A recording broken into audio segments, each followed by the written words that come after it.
Salut les filles! Aujourd'hui on se retrouve pour une nouvelle vidéo beauté et j'aimerais vous présenter un coup de cœur du mois qui est ça.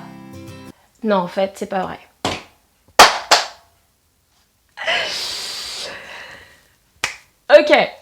Ok, sérieusement.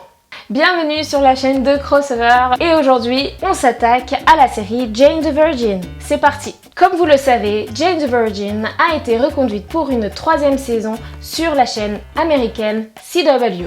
Tout au long des 2 premières saisons, ils ont su nous tenir en haleine et à la fin, on était juste comme ça.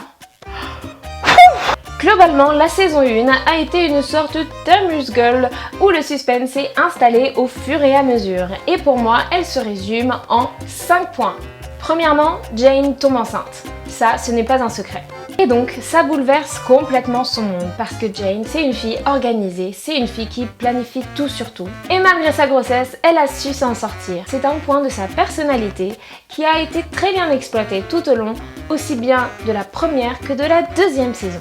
Deuxième point, la séparation avec Michael. Faut dire quand même qu'ils allaient se marier. Et en plus, elle ose le quitter pour Raphaël. Franchement, ça quand même un peu égoïste, non? Non mais elle était juste là. I love you. I love you too. Troisième point, c'est bien sûr sa rencontre avec son père qui n'est autre que Rogelio de la Vega. J'ai trouvé que cette rencontre était arrivée comme un cheveu sur la soupe. C'est grâce ou à cause de Xiomara. C'est une mère célibataire, ça fait partie de son personnage. Mais quand même, j'ai pas compris pourquoi Jane était fâchée après sa mère quand elle lui a dit qui il était. Enfin, je sais pas, faut m'expliquer en tout cas.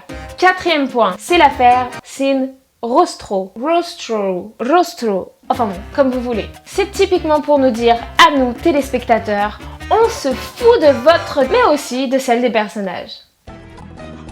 Pour moi en tout cas, c'est vraiment le fil rouge de cette première saison. J'espère quand même qu'ils ne vont pas faire trop durer cette intrigue dans la storyline de la saison 3. Et enfin, le 5e point, c'est bien sûr la naissance de son fils Matteo et aussi son kidnapping, qui donne quand même plus de rythme à la saison 2. Enfin pour moi, c'était les 5 éléments importants de la saison 1 de Jane the Virgin. N'hésitez pas à dire en commentaire toutes vos impressions sur Jane the Virgin. Quant à moi, je vous dis à la prochaine pour une prochaine vidéo.